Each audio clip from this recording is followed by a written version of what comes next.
Welcome to the Iron Edge, the podcast all about unlocking your full potential inside and out of the gym.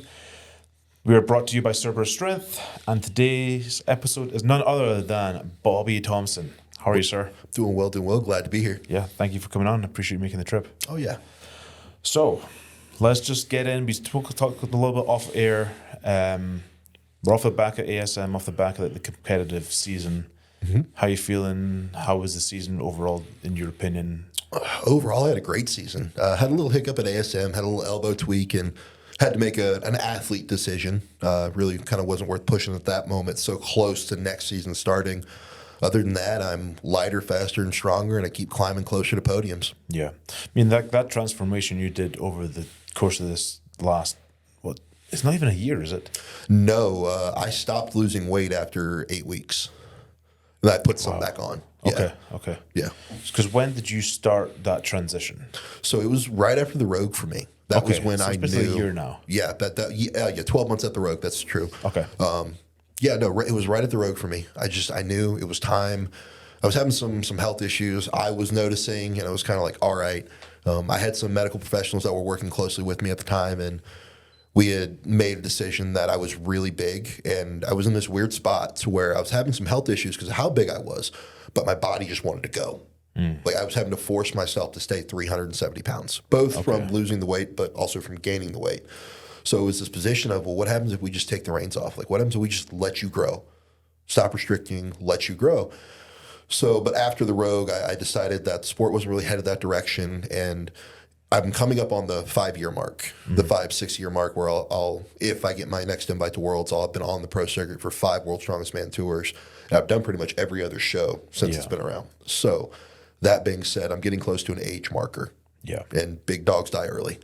Like it was time to make some changes and maybe become a little bit healthier, even if I had to sacrifice some of my all too well-known static capabilities. Yeah, because how old are you now? Man, I'll be 31 at the end of December. Okay. Yeah, and I mean, that's because you've been in Strongman now. I know our first contest was 2017. Oh, that's right. You were there. Yeah. So I'm in for about 8 years. Yeah. About a little over 8 years now, I think. Yeah, because that first one was, what was it called again? The Mid-Atlantic. It was Lynn Morehouse. The show was the Mid-Atlantic. It was an Arnold invite show. Yep, that was that one. Yep, and Casey Shue. Yep. Yeah, I forgot about that actually. Yeah, Casey I haven't. I forgot that. Yeah, I didn't have a good day there. No, I almost had a really good day, but Casey did me a solid and made me go train for a little bit longer. Yeah. Casey was something else at that show. But that was the thing. So you're 8 years. Because where were you? How long have you been competing at that point? Oh, at that point, geez, that wasn't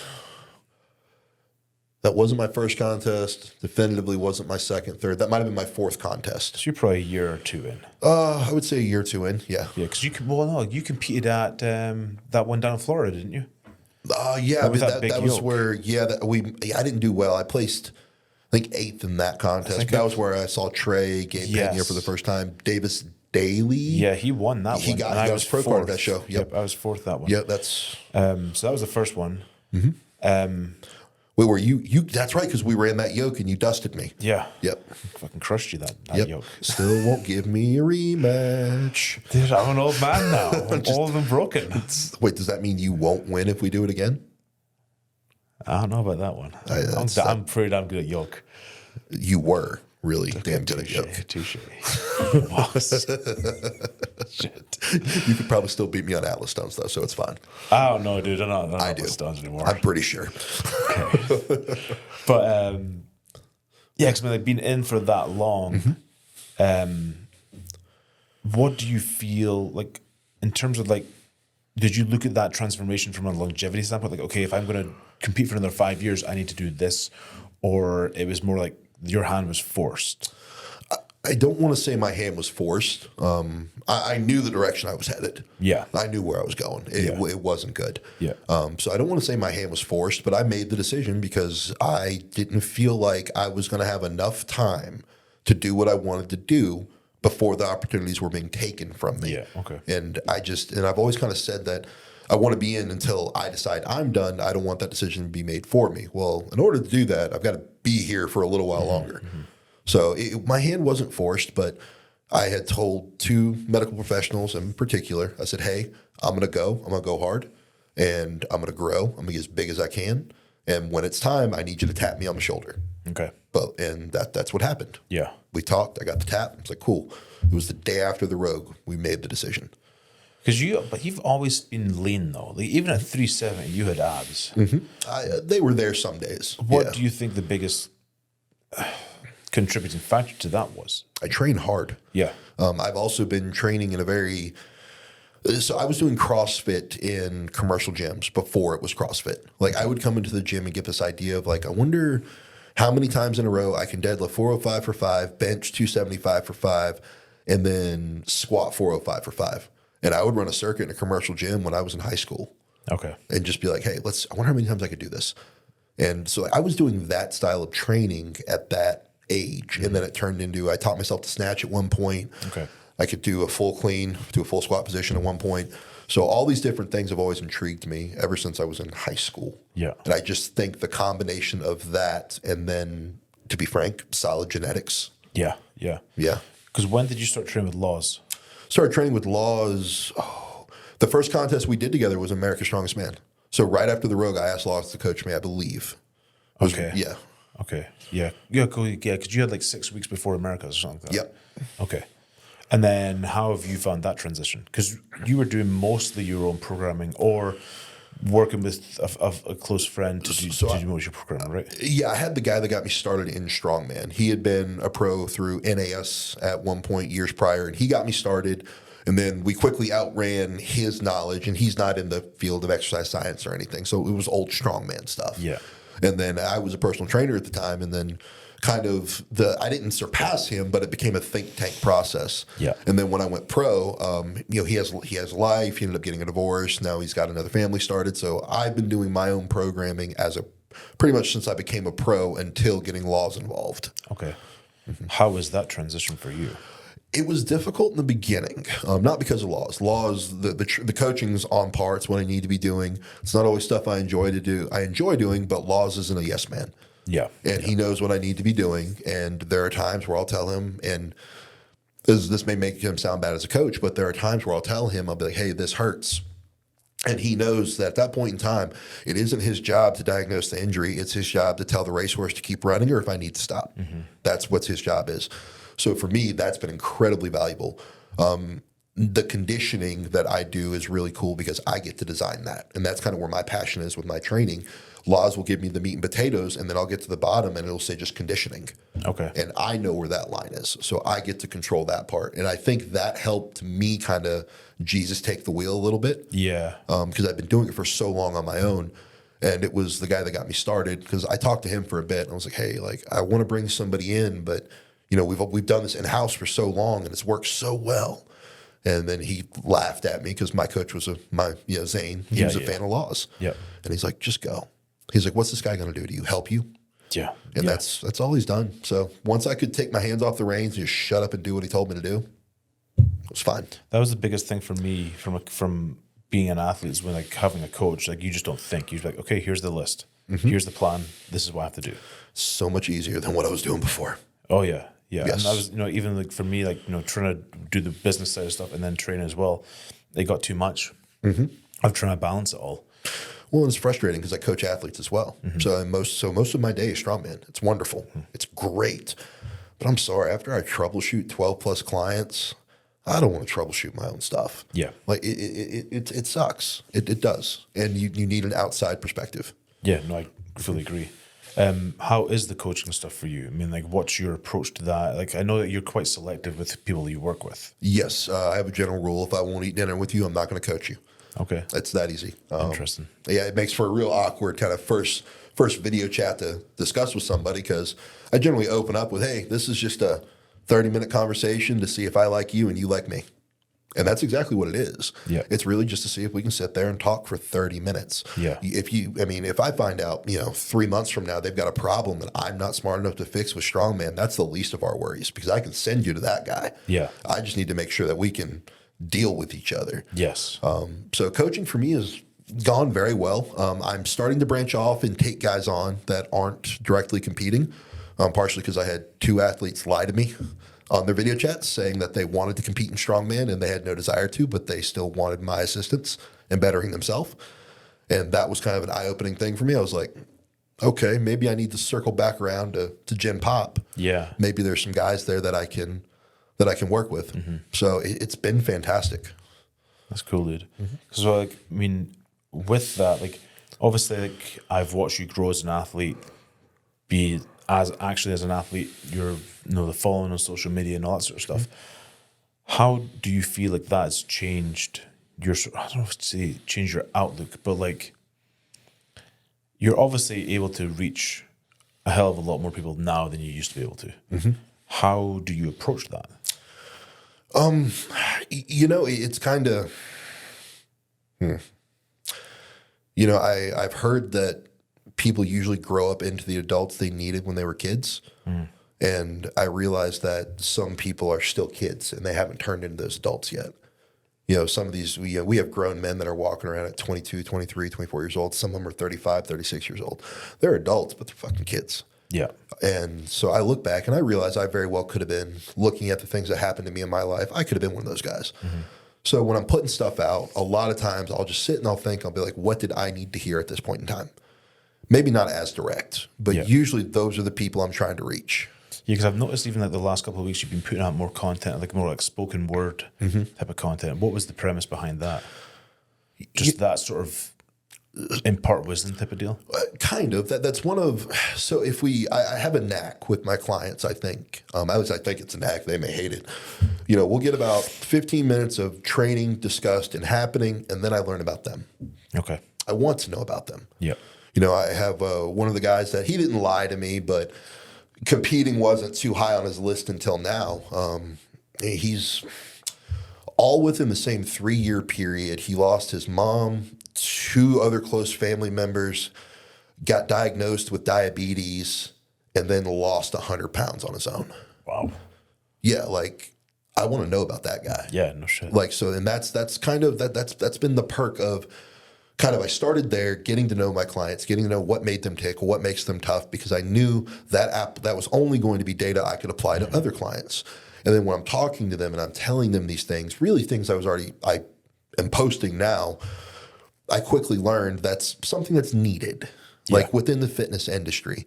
And we see it's been kind of coined as this, like, you'll see these guys that'll get 8 guys in a room that are out of shape, but they've got kids, and they'll scream at them about how much they suck and how tough they need to be. And it's the brain part of fitness, and I'm toughening you up before I toughen your muscles up. And I laugh at it because the concept is very much needed, but the presentation fucking sucks. Yeah, yeah. Like, I can tell anybody how to do a bench press, but let me hear about how your boss just rang your ass for something he should have done on his own. Let's talk about that, because then your bench is going to look a whole lot better. Yeah, yeah, yeah. There's this huge collective bit right there in the middle that nobody is doing. I don't want to say capitalize on it, because my business capitalizes on its own from it. Yeah. Just from talking to these guys, learning how they survive their struggles. And then that's the content I put out. Okay. I mean, it makes complete sense, because that's the thing. Like, realistically, when you look at the fitness industry, it's very polarized in terms of, like, here's X view, here's Y view, but there's no one really talking about that quote unquote gray area. No, there's not. There's not, because it's not cool. That's the problem. Like, it's not cool. It used to be, but it's not now. Like, I've got one client. He's a good old boy from North Carolina.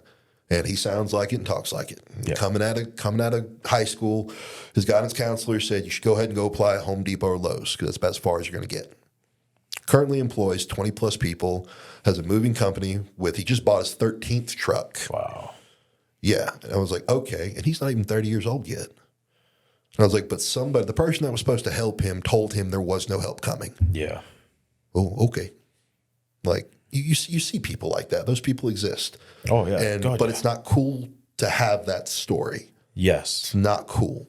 It's only cool if you've got 10,000 Instagram followers or 50,000 YouTube followers, and you scream at a camera while you get out of your Lambo. If you get out of your Lambo and tell the story and you're on YouTube, everyone wants to hear it. Yeah. But it was the very same thing for me. Nobody cared about my decade of bouncing, having to punch a guy in the face for a cheeseburger because I was hungry one night. Like, nobody cared about any of that stuff. I was for lack of a better word, I was a degenerate for those things until I did something in fitness. So So the sad part is you still have those people who did what they had to do to get to where they had to be. But where they had to be or where they wanted to be isn't necessarily somewhere that's a pinnacle for anyone else.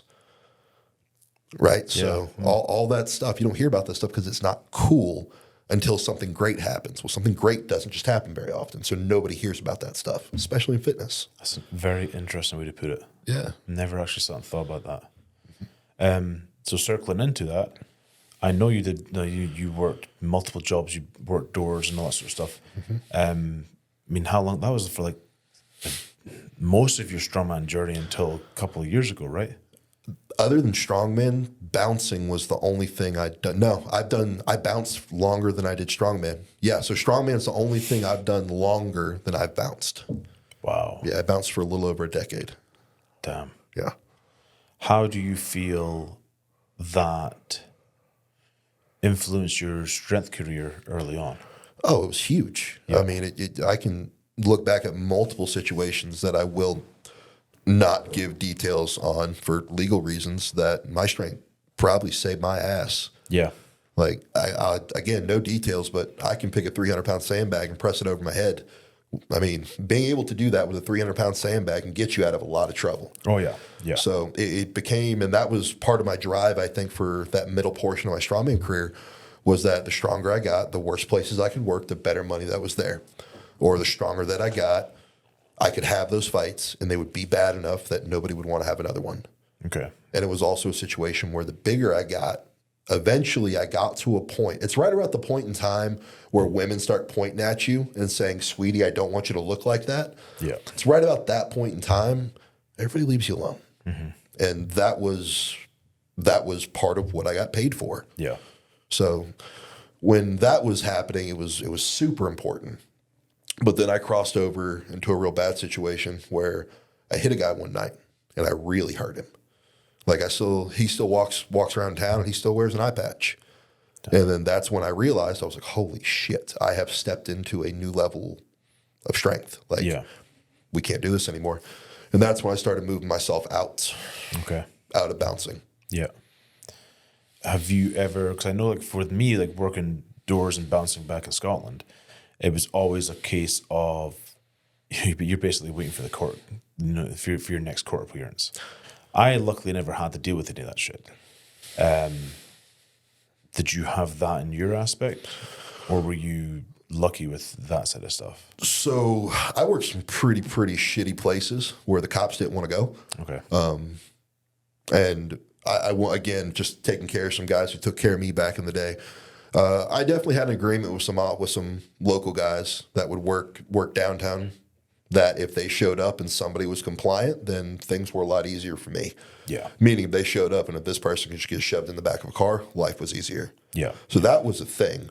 The only time I had to go to court was when somebody tried to stab me and I didn't even touch them. Oh, shit. Yeah. It's the only time I had to go to court.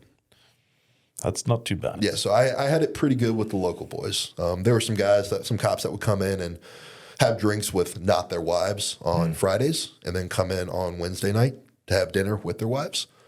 So when you have, you know how it works, man. When you have that kind of knowledge and base power, it's, hey, what happened? I don't know, sir. What happened? Yeah. Yeah. Do you feel from an athlete's perspective that having to work those jobs negatively affected your strongman career? I do. I think I've lost years of strongman. Yeah. I do. Just looking at it, I mean, I've been hitting head with a pull cue, concussions, diagnosed. We can talk about them. Undiagnosed, who knows? I mean, I've been punched in the face a lot. Yeah. I've been told that I need to go have some imaging done in my face because I've got some small bones that we believe have not deviated my septums, but you have a smaller set of bones behind the cheeks. And we believe that I've been hit in the face enough times that it's actually interfering with my breathing, like in my nasal passages. I thought I just had really bad allergies for the last like 3 or 4 years. Doesn't seem to be the case. Is that potentially then exacerbated by the apnea? I believe so. If it doesn't make the apnea worse. I have a naturally small airway diagnosed by a doctor, so that's why I have my sleep apnea. It's not. So it doesn't matter how fat I'm not, that's going to stay with me forever, most likely. So yeah, no, and that's kind of that's hard because bouncing it opened doors for me. It did, and it put food on my table. But I can say that, yeah, man, those 10 years, I probably traded some years of strongman durability. Yeah. No, I mean, I totally get it. Even from just a lifestyle in terms of like the sleep schedule by itself. Yeah. That throws everything off. Yep. So turning into now, where you like, how do you set your days now? Because obviously you don't have to work nights now, so now you can sleep properly. Yes, sleep a lot better now. So how do you set your day? Like, obviously I know that you're not working, doing that government job anymore. You're not doing bouncing. So how do you set a day, like in terms of like from an athlete perspective? So I wake up generally roughly between 5:30 and 6:30 every morning. That's just when my body kicks on. Excuse me. I have a couple options at that point. I have started kind of helping myself out with THC at the moment. So if I wake up and I go, okay, I look at my CPAP, my sleep quality was shit for whatever reason, mask was leaking, or if I look over and I'm not feeling good, I'll usually have some kind of THC ingested, and then I'll go back to sleep for a couple more hours. If I wake up, I feel good, training isn't too crazy, I'll be like, okay, we'll get up, start moving, start my morning, read my emails, and then I start taking my client video calls usually about 10 o'clock. Okay. And it depends. I'll have eaten my breakfast at that point. I'll finish out my calls. I'm usually at the gym by 12:30 or 1:30, give or take. I've had another meal, and then I train and I come home. And then I'll usually have another series of video chats depending on what clients need, who's going to what contest. And then I'll do my programs usually at night. The neat part is that the way my athletes are set up and how I've got them working, my programs don't take me very long. My guys do an excellent job of getting me the information I need when I need it and simply doing what I ask. Yeah. So that's my day. It is the stressful parts come when you have to travel and other business decisions and figuring out what I'm doing next. That's really where the stress comes from in my life. Being self-employed in the manner that I am, I have a whole lot of freedom to stress myself out about things that don't matter. Yeah, I totally understand that one. So in terms of like, from an athlete perspective, are you doing certain mobility stuff in the morning? Because I know you did. You want the nerd breakdown? I want nerd breakdown because Okay. I saw some of the stuff that you were doing with you were doing like some sort of yoga stuff. Mm-hmm. You were doing other stuff on the deck and all that. Like, how do you build your athlete? A set of stuff from rehab to prehab to yada yada yada into that lifestyle. Okay, so the nerd breakdown is real simple actually. Right now it's winter time, so I usually open the slider, turn the heat off. So when I wake up, I come out into my front room. Warm air rises. I sleep at an elevated point, so I go down into the front room. It's usually between 55 and 60 degrees, and I'll usually be in a pair of shorts, getting my stuff together intentionally in the cold environment. I'll walk outside. If it's not too bad, if it's too cold outside, I'll stay right there in the front room where it's still cold. Do my mobility, nothing yoga related at this point in time. I'm not really looking to mobilize any more than really my shoulders at this point. Mm-hmm. Everything below the waist is doing what I need it to do. So that's just about maintaining that. Okay. So I don't really worry about the cold environment. I do a lot of my spine stuff as soon as I wake up. Reason being is it's cold. It's going to chase the inflammation away. I'm going to smoke a little bit of marijuana, which is also going to continue to chase the inflammation away. And then I'm going to start doing my spine stuff. Let it be really just focusing on being able to functionally move on all the planes. I've been doing a lot of rotational stuff now. Wanted to do it with clients, so I'm learning myself. With that being said, I'm getting a lot more. I'm not getting necessarily more shoulder mobility, but I can feel my scapula moving, which isn't something I necessarily expected. Yeah. As my spine tends to kind of mobilize more and more, my headaches are going away. My traps aren't as stressed out. Also being exposed to that cold rush immediately. You'll hear the whole anti-aging principle behind it all, behind exposing your body to stress. I'm just doing it so I don't consume caffeine as quickly with my Celsius sitting here in front of me. Yeah. If I do my morning routine, which starts normally at between 5:30 and 6:30, depending on the day, I'll open a Celsius when I wake up, and it will be 9:30, and it'll be half full, and I'll have forgotten about it. So if I do my morning, that's usually my indicator. Everything's going really, really well if I'm up for 3 or 4 hours and I forgot to finish whatever energy drink I opened. Okay. That's also after being up for about an hour and a half is when I start consuming my breakfast. Reason being, just my own stomach. I need certain things to happen, and for whatever reason, those things don't happen until about an hour and a half in. That's just kind of save some TMI for everyone there. I won't eat until I'm feeling a specific way. Has that changed over the course of your career?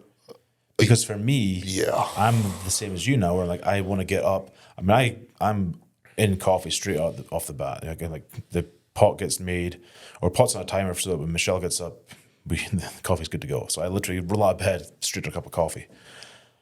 But I don't want to eat, especially now that I'm doing more solid food versus like a shake and nuts, because what I used to do. I don't want to eat for a good hour, you know?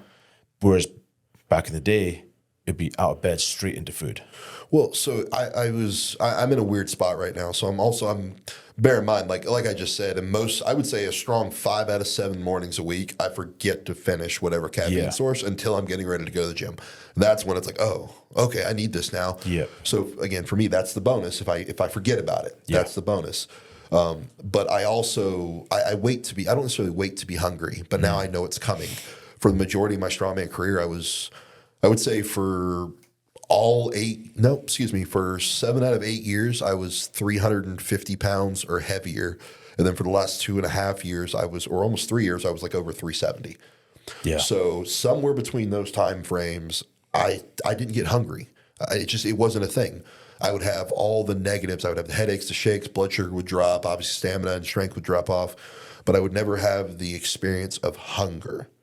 So for me now, you bet your tail. If I know it's going to come, which now having worked with Nathan, even on my cheat days, my cheat meals and days I have those, which those aren't totally random, but they're definitely not nearly as controlled.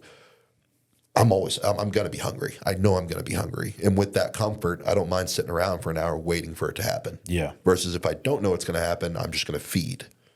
So that was the thing. Like for me, like it's almost like it's interesting for me, like taking a step back from the sport, taking a step back from, that forced eating, whereas now like, you actually get hungry. You don't feel bloated 24/7. And that's the thing. Like even yesterday, like I wasn't feeling good at all. Super bloated. Michelle's like, "What's going on?" Like I have no fucking clue, but I do not like this. And then I was sitting thinking about it. I'm like, this is how life used to be. 24/7. Yep. Was feeling like crap. By the way, baby carrots with every meal will fix that problem. Really? Yes, that's been one of the big Nathan, and I'm talking about all this stuff. It's to Nathan's credit. Yeah, like it's simple instructions with. He'll tell you it's simple or something to the effect of simple instruction with robotic compliance, or mechanical compliance is what he said. He's like, this is not hard. No. So that's little things like that, the nuances of learning my body, getting hungry, knowing I'm going to be hungry, but also we came up. You had just finished competing when I was just starting, correct? Or had you been out for a little while? I'm trying to think. I'd probably just start tailing off when you were really, like when you won the Arnold. Yeah. That was 2019, I think. Yep. God. Yeah. So when you won the Arnold, I had competed in Giants Live North America in 2017. Yeah. And just missed the podium there. And then I competed the next year as well and blew something in my leg the week before. So ate crap there and then didn't really compete much.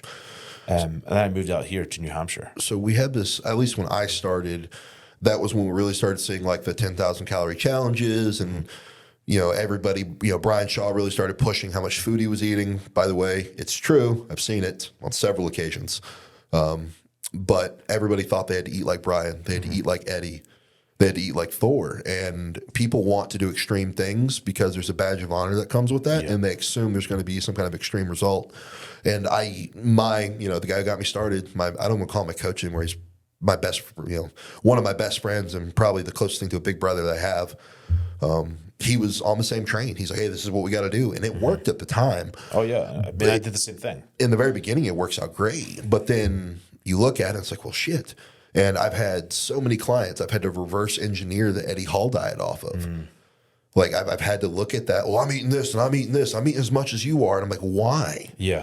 Like I'm a freight train kid. Like I'm running 1,000,000 miles an hour. This is every day of my life is dedicated to this one thing. And that was the same as me. Like when I was prepping for like Arnold 2012, I want to say. It was literally up in the morning, have breakfast. Then after that, it was every hour and a half I would start cooking. Yeah. And I ate. I would cook and eat all day long. But now it definitely does seem like, with, the introduction of Mitchell Hooper and I don't know why Hooper, actually I do. I do know why Hooper's body took off so well like that. We've had lean athletes for a long time. Kieliskowski used to have paper for skin, for God's sakes. So lean athletes aren't anything really new. But I think we started seeing the body types that weren't necessarily as extreme, which then became the implication of maybe I don't need to look like a bodybuilder to do this. I'm genetically gifted. I get lean and can't help it at this point. But maybe I don't need to look like a bodybuilder to do this.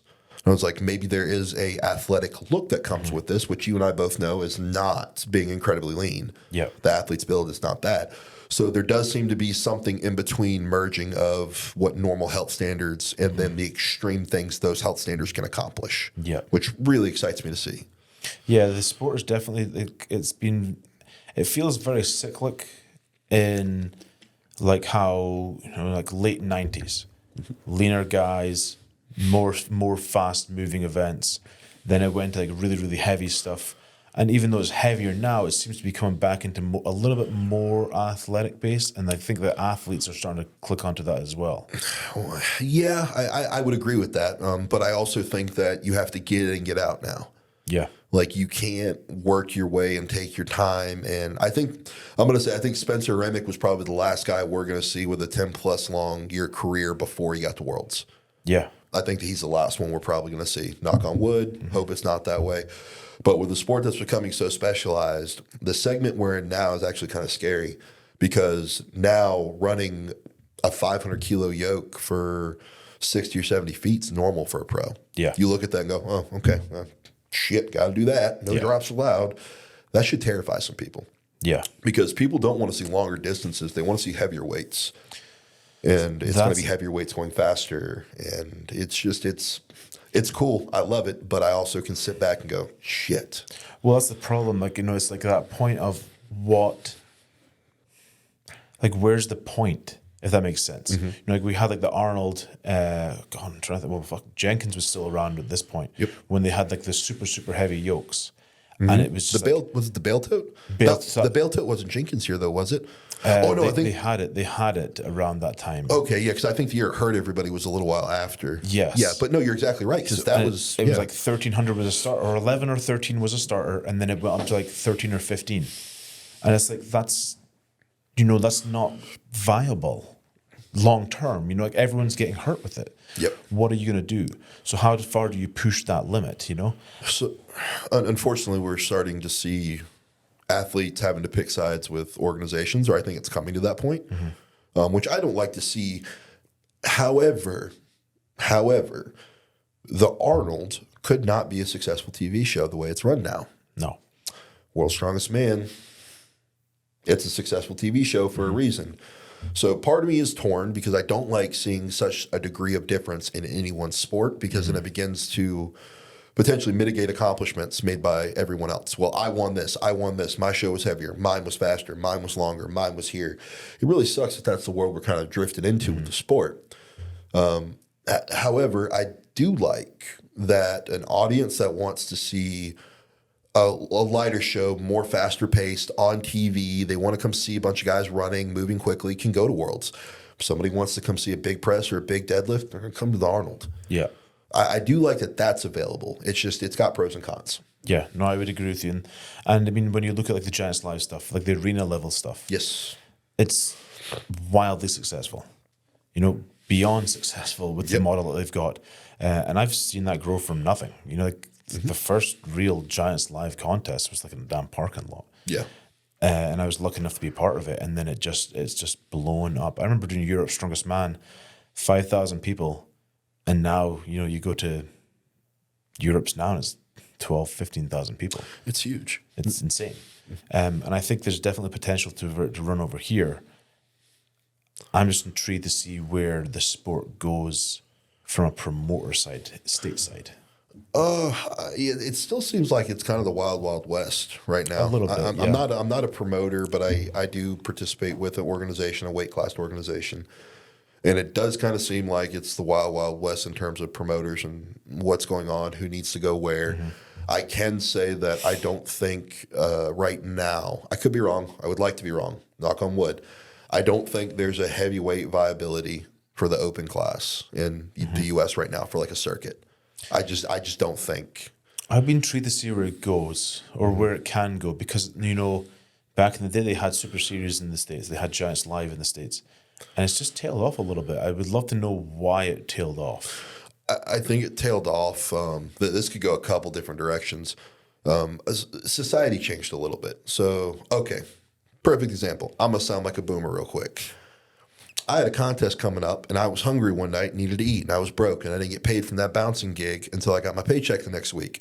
All right, so somebody offered to buy me a cheeseburger if I punched somebody in the face. I went and punched that dude in the face to get my cheeseburger. Now they have GoFundMes to get me to contest. What's your take on that? I think that I punched a dude in the face for a fucking cheeseburger chasing a dream, and you want to go post a GoFundMe?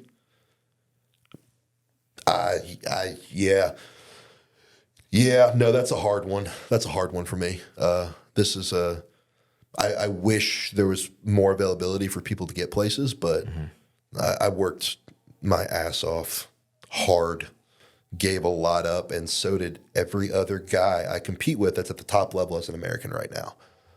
Like, all of us earned it. Not a damn thing was given. So now I see people, it's okay for you to ask for money for a hobby. Okay, something you're not even willing to go all in on your own. Because if you're asking people for money to do it, now it's one thing if your dad needs to give you a couple $100 to get a plane ticket, but you want to try and pity party the rest of society into paying a plane ticket you can't afford because you don't want to go get a second or third job, don't tell me how hard it is. I did it. And I'm one of the best. So somebody starts talking about a GoFundMe, there better be an appendage missing or there needs to be an appendage missing, a storm needs to happen. If one of the guys got laid up in a foreign country, like, guys, I need help getting home, here's a GoFundMe, cool. But there needs to be some act of emergency, not I want to go pick up rocks and can't afford the plane ticket. So I can see both sides of it because I know, like, some people have the outlook of, like, oh, well, if they can support their friends and all that sort of stuff to go to a contest, then what's the harm? And I can also see your standpoint where it's a case of, like, you pay your dues type of thing. There's a difference from me asking Ken Nowicki for $20 because I'm broke and you've been my buddy since 2019 versus putting it up on your public Instagram profile for people you've never met before. Like, that's my problem. I see that. Like, I don't like it. Like, I think it shows a lot about a human. Again, I'm not against somebody asking friends for help. I've been helped a lot. I have been. You've helped me a lot. You helped me before you were sponsoring me. I think you saw in a video on Instagram that my knee sleeves were splitting down the seams and you were trying to put me in knee sleeves to go to Amateur Worlds.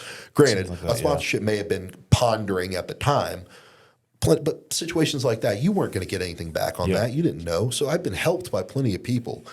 Somebody choosing to help you because they see something versus you not trying to push your own car on the freeway.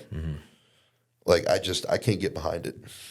So that's a nice segue into my next question. Then, like, what do you think needs to happen to grow the sport to the point where, be it at a heavyweight male level to, lower down the tree type of thing? What do you think needs to happen so that there's more opportunities? So one, there are opportunities. There should always be more. I am not against more opportunities occurring. However, if you want to go to the Arnold Classic, you go win Amateur Worlds, Amateur Arnold. You want to go to World's Strongest Man, you have to go take top 3 at a Giants Live. To get to a Giants Live, you got to go take top 3 at OSG. Like, opportunities are present. You've just got to be the dog that gets it. But in terms of what do you think has to happen in the sports, people aren't then forced to potentially get GoFundMes and stuff like that because obviously costs of competing are going up and up and up. Man, I feel like I hear you, I get it, but I know what I did. I know what I did and what I had to do. That's my outlook as well, but obviously it's different than when I was starting out. So that's why I'm intrigued. And that's kind of I don't. And maybe this is a personality fault of mine. whenever somebody tells me they want to be where I am, my first thought is you're going to have to work harder than I did because you're going to have to beat me to get here. Yeah. And it's kind of a respect blow. Like, because you mean like you're not willing to work as hard as I did, but you think you deserve to be where I am? Like, don't get me wrong. If somebody gets help along the way, if somebody's got a rich uncle or something, hey, good for you.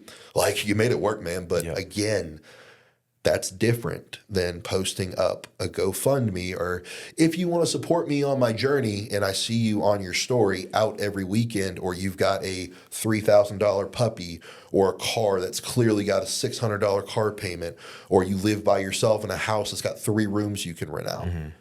I was like, you have the means to put yourself closer to this end, and the first thing you do is reach for help. Yeah. I got nothing for you. Nothing at all. How do you work it with your athletes when they're having, in terms of like, not from asking for financial support and things like that, but like, what's your message to them when they're struggling in prep and stuff like that? Like, how do you deal with some of those? I've given guys 3 months.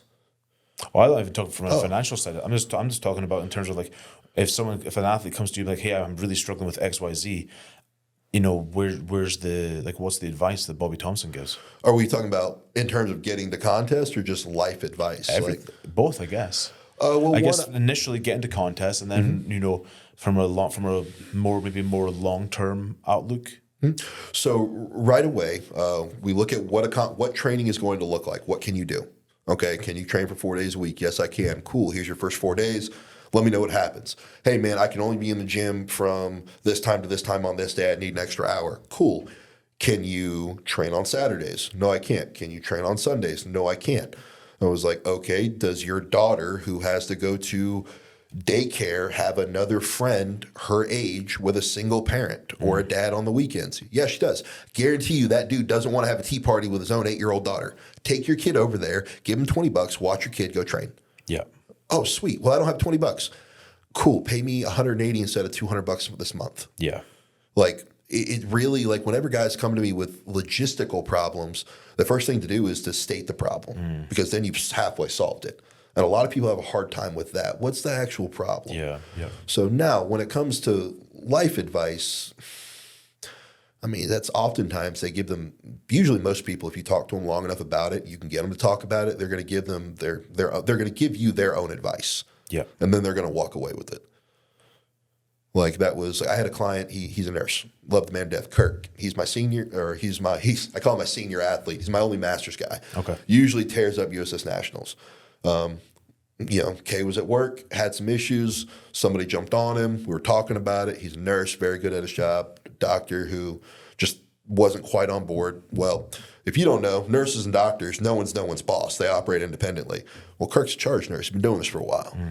And we're talking on the phone. He's like, yeah, I got an email sent out on me at work. And he's talking me through this whole thing, right? And I was like, wait. I'm like, but you're not in trouble. He goes, no. And I'm like, so you're just irritated at some asshole who didn't know how to do his job.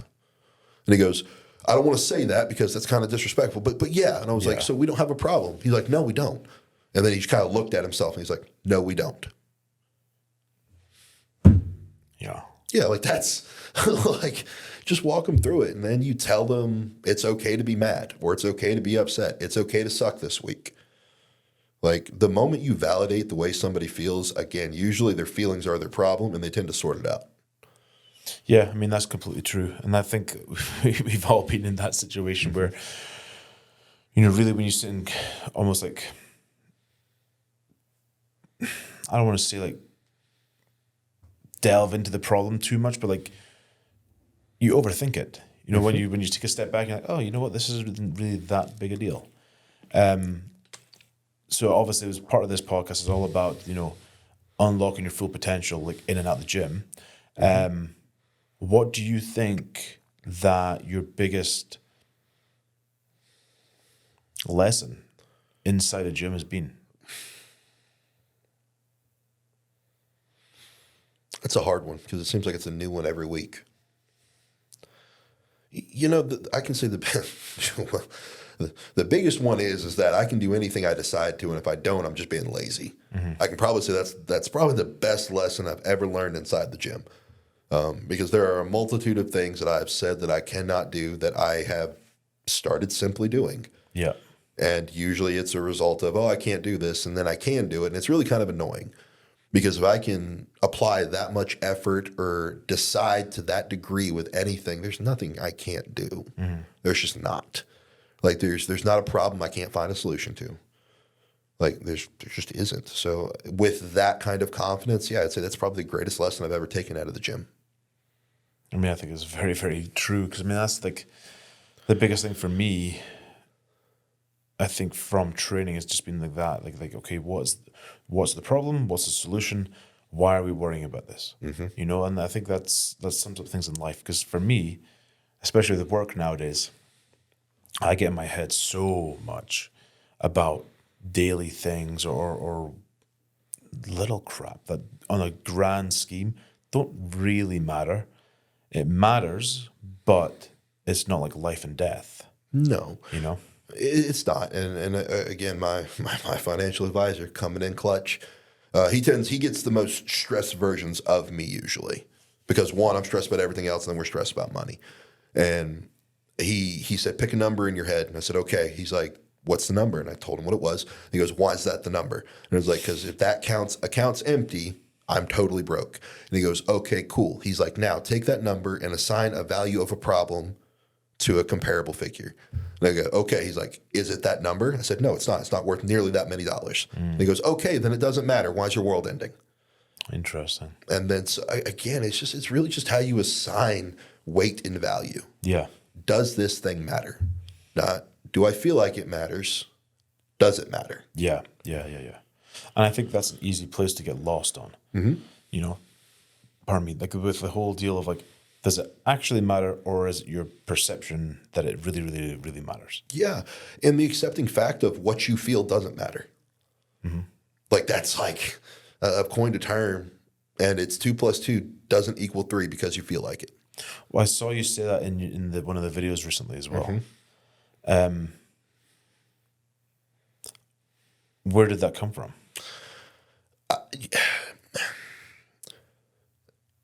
I was laying in bed one day, and I honestly just thought it. One, I suck at math, so it's really just kind of funny. That's the one that came to me. But I had a frustrating conversation with a client, and it gets really hard for me to talk to people when there is no application of logic. When it's just, now I understand how emotions work, but like those have to have an end. Yeah. Like they have to. And I was really getting frustrated with this kid. And I was like, how do I need to communicate to him that he is just screwing this whole process up because he can't accept the fact that he isn't where he wants to be?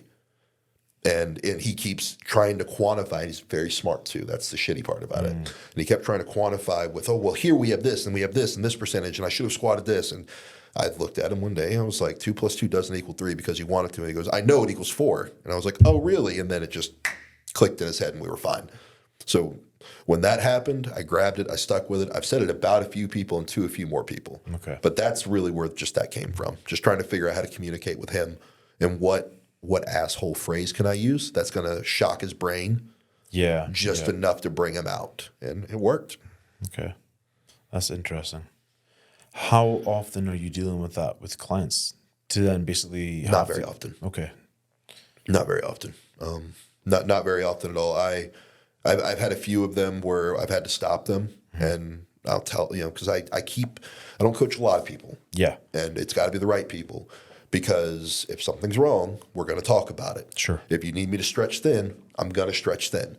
But if I'm stretching thin for you, or if I'm stepping outside of my box or giving you extra anything, I need to know you're playing by certain rules. Okay. And that means that if I'm stretching thin, I need to damn well know it's worth it for both of us. Yeah. And if you're somebody who has that kind of issue, I had a younger client that I was working with. I cut him off because of that. I told him that it just wasn't, like, I liked him. I told him, I was like, but man, this just isn't going to work because you're irritating me so much that we're about to get personal. Okay. Wow. Because you are not able to simply do what you need to do, because I can't communicate to you why you should think what you should about how you feel. Very upset you're not doing the thing. You don't get to be upset you're not doing the thing and do the thing that's the wrong thing. It doesn't work that way. And I dropped a client for that, and hopefully he's matured with time. But it just, I don't want to say I won't work with people who have certain struggles. I don't mind guiding people through these struggles. But if I look at your life as a whole and I can see trends, it's not going to pan Well, it out. comes down to a personality clash as well. You know, realistically, the best coach is something that's not. It's not always the best coach is not always the best, like, friend, if that makes sense. You know, like, the way I view it is that if I'm having a coach, like, I'm not looking for a friend. I'm looking for a coach. You know, and I think it gets lost these days. Where people, like, the personality doesn't have to match, but it can't clash, if that makes any sense. So I coach you. I will say I have I think we're at 13 right now. Most of them have very different personalities from each other, and I mean I'm just ornery 24/7. You've known me for a long time, so I'm the kind of difficult guy to get along with. However, I do think a lot of coaches tend to lean into the do as I say, go here, yes, no, don't argue. Like, I don't lean into that. We're men. Yeah. Like, that's the way, we're adults. Like, we're men. We're not going to do it. We're not going to. Like, we're just not. Like, those are words that I will use in person. Those are actions I will use in person, because then we can go ahead and just explore what's really happening. You're motivated. If I scream at you over the phone, I'm just an asshole screaming at you over the phone or being a jerk. And also, when you're talking to people, like, I'm talking to these people, they're not training usually. Usually these are video chats like this. Yeah. Like, you didn't play real football, I'm assuming. No. You played rugby though? Couple times. Right? Oh, did you play anything organized? No, for the most part, my sporting career is solely strongman. Okay, so I played organized football for a little while, right? Coaches in American football are just generally volatile humans to begin with. Helpful, caring, volatile though, right? Yeah. Cool, life's great. That works when you're physically expending energy next to somebody. Yeah. Like, that's when that works. But, like, if you and I were to walk outside and I were to get in your grill a little bit because you just screwed up a log press, you might punch me in the face. Yeah. It's a completely different scenario. Yeah. So that being said, you can't lean into that when you're on a phone call or a video chat. No. It doesn't work. So I think there is a needed element, especially in a niche sport, especially one like strongman, where you're going to have to give so much and get so little. I need to be your friend. Yeah. When I'm telling you to go embrace the suck right now, like, hey, man, I know, but we got to go. We got to do. You need to think I'm your friend, and I need to be your friend. Yeah. Right? Because what you're going to throw back at me isn't going to be something a coach is going to want to deal with. True. Makes sense. Yeah, so I agree with you. I do. But I also think there's two sides. That's the thing, is like, it needs to be not like, when I say not be a friend, I mean, like, not let them away with shit. That makes sense. Yes, call them on the call them on the bullshit. Yes. But I think overall it needs to be, because realistically, if you're too friendly, then it becomes a case of, like, now you're almost like appeasing them with the things that they don't want. Say they don't want to do conditioning. Yep. You know? Don't worry about it. We'll do it next week, you know? Yeah. I mean, like, I feel like that happens at times in the sport. There is. It definitely does happen. And you have to be careful with it, because what is a good client? A good client is somebody who tries as hard as they can. Well, as hard as they can is a relative statement to whatever is difficult they've done before in their life. And 9 times out of 10, somebody getting into strongman in America isn't doing it because they were so good at football or another well-paying sport that it got old. So there's a really good chance that my amateur athletes are either subpar athletes to start with, or may have never been athletic to begin with. Yeah. So when you're building that, it's a very, very different process. So it's strongman is one where I would never coach any other sport the way I coach strongman. Okay. I would never do it that way with any other sport, because you get so little back for all the work you put in. Like, every kid in high school playing football or playing basketball thinks they're going to go play NFL or go to the NBA or go play college, right? Well, there's no $1 million paycheck yet hanging out for strongman. Yeah. So you can't scream at an adult like that. Yeah, no, I agree. Yeah.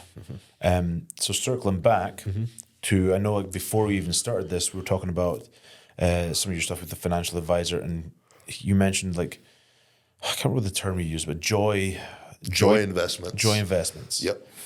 Give me a little bit about that and how you sort of build that into strongman life. Oh, wow. So one, having somebody, all right. So one, you don't know as much about your money as you think you do. Get somebody smarter to tell you how to spend it, or at least advise you on how to spend it. Yeah. Two, what is a joy investment? Well, investments, first of all, short-term, long-term investments. At the end of the day, an investment is supposed to return something back to you. And my financial advisor, who's, again, one of my best friends, has been teaching me how to spend percentages of income. This much put aside for here, this for here. Once we're here, we're golden. Don't worry about that incident anymore. It's like, okay, cool. Well, then I called him to brag, and I was like, hey, I bought a $230 or $250 TV for the family. I was like, it's not nothing great, but Black Friday deal, like that's a step in the right direction. And he was not pleased with how low of a percentage I was pleased with myself for spending on something that wasn't a lucrative money thing, I guess, to be the way he put it. And he's like, it's called a joy investment. I was like, well, what's that? And it's like, you spend money on something that brings you joy. And I was like, well, I do. Like, I do spend money on things that bring me. He goes, no, you don't. He's like, you spend money on things that bring you money. He's like, you've just figured out how to be completely self-employed, and now you're scared to be anything else. I understand that. Yeah. He's like, go get a tattoo. And I was like, or he's like, go buy another gun. And I was like, why would I do such a thing like that right now, Tyler? I have X, Y, and Z. And then he just stopped talking, and he goes, that's why. Yeah. So it's a hard thing to learn how to do. And where it builds into strongman, I mean, strongman is one giant joy investment, unless you're the top 1% of the sport, I would say. But to the guys that want to get to that top 1%, understand it's a big and joy investment until it's not, and then you need another one. Yeah. You need to spend money on something that makes you smile and laugh. Doesn't matter if it's, obviously, make smart decisions. If it's a can of Coke, because that's what you got jingling in your pocket, enjoy that can of Coke, man. But if it's a $400 watch, enjoy the watch. Yeah. Yeah. And that is, it's funny, like, you mentioned that, like the joy investment in terms of like strongman and getting to that top level and then having something else. Because like when I was competing, like, higher up, everything was strongman. Strongman became a job, and it became, I detested it eventually because of that sole factor that it was everything. Everything I put into the sport, it ruined it for me. And I think it happens more often than we care to admit. It's hard because I can sit back and I would say I'm top 10 right now in the world. I would make that statement. I wouldn't say I'm top 3. I would say on some list you could call me top 6, depending on how you looked at it. But I have been more intelligent with the things that strongman has brought to me than most of the other guys have been. And having that ability and having been able to do that, I feel like I've bypassed a lot of the hatred. Now, there are some dark times where recently too, where I hated strongman. I hated it. I absolutely hated it. But, I loved it at one point, and that's what I had to remind myself. And I'm slowly finding where I love it again. I'm slowly working back. I don't think I love it right now. I can't love it right now. What do you think changed? Money. Money and the pressure? Money and pressure. Yeah. Money and pressure. And you learn a lot about people. That's the other thing. Money, pressure, greater understanding of humans. People who you thought were close to you, and then, you grow up and it's a high pressure situation. And that's the other thing is you do see a lot of us that don't grow up. Like, I was a kid when I started this, and some people still tell you I'm a kid, depending on where we are in public. Yeah. But I was a kid when I started this, and I've still got some growing up to do, but it's a hard sport to grow up in, if that makes sense. It's a lot of pressure. I get it, yeah. You go from, especially in America, you go from zero to hero real fast.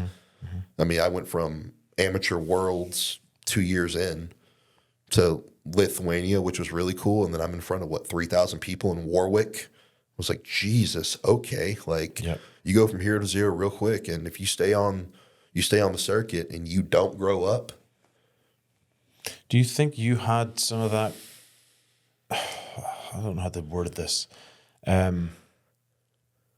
Do you think your outlook was different from other athletes based on what you were going through in terms of, like, I don't want to get into family stuff like that, but you have a daughter. You know, do you think that 100%. caused a different outlook versus a lot of the other people on the sport on the circuit? I don't want to say it gave me a different outlook, because if I could go back and change my outlook on the sport when I first started, I would a little bit, but it did give me the ability to just not give a damn when things started coming off. Like when tendons started coming off, when I started getting hurt, when I could feel the screws moving around in the bone fusions in my feet, like just didn't give a damn. Like I knew my purpose and my reason was greater. And that's, I'd say it helped me there. Unfortunately, I do feel like, again, I've lost some time in the sport because of that mentality. Yeah. However, in the sport, you have a very short period of time to get to where you're going to get, or you're never going to get there. Well, that's the problem. Like you have to go for it. Yes. You know, you have to have, there's that fine balance, especially in the sport nowadays, where you have to have your foot on the gas, but hovering over the brake at the same time a little bit. So I kind of disagree. Really? Okay. I think you got to go pedal to the metal in the very beginning just to prove you're viable. True. I am viable. If you invite me, at a minimum, I'm going to come. I'm going to put the shirt on. I'm going to cover the brands you want me to cover, or I'm going to try to, and I'm going to earn whatever paycheck that falls within the point scale. When my first year as a pro, that was all I wanted to do. Bobby Thompson will say yes. If I'm in a pinch, I can call Bobby. Second year, I gave myself a reason to be picky.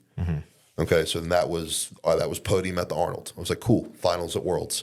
Okay, American log press record. Let's sit back a little bit. Let's start making some requests. And I think all athletes should be in a hurry to get to that point to where they reserve kind of the privilege to either pull out of a contest because they're feeling a little beat up or they got hurt.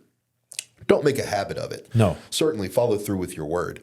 But you'd have to have shot me in 2020 to keep me out of the Arnold Classic. So that was sort of where I was going as well. Like early on in your career, you can't, and that was the big thing for me, was you can't take your foot off the gas, because especially like once you hit that cusp, when you're in that cusp of making worlds and top and Giants Lives and all that, you can't take your foot off the gas, because if you do, you're not going to get invited. But once you've hit that next level, then it's that fine balance. It is, yes. That's where I was going with that. No, that's exactly right. You do have to, but the thing is you have to get to that next level and perform. Because you have to earn the merit badge of having been the yes man. And then you have to earn the ability to strip that merit badge off and not ever have to wear it again. And unfortunately, that's a hard thing to do. And something a lot of guys don't do.